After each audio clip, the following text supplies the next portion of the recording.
పింఛం విప్పిన నెమలికి మల్లె తొలకరి జల్లుల మేఘం మల్లె అలజడి హృదయం మాడిన కూచిపోడి రంగుల దిద్దిన బొమ్మకు మల్లె కవితలు వద్దిన పుస్తక మల్లె సంతోషంలో ముద్దుగా ఈ అమ్మాడి ఆరారు ఋతువుల అందం ఒకటిగా కలిపి వింతలు ఏడు పక్కకు జరిపే కొత్తగా పుంతలు తొక్కెను ఈ అరవిందం అమ్మమ్మో తాండవమాడే కృష్ణుడి నుండి వేణువ గానం తీయగ పండి రాధకు ప్రాణం ముప్పొంగే ఆనందం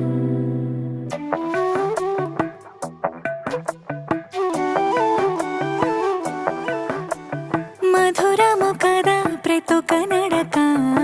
నీతో కలిసేలా తరగని కథ మనదే కనుక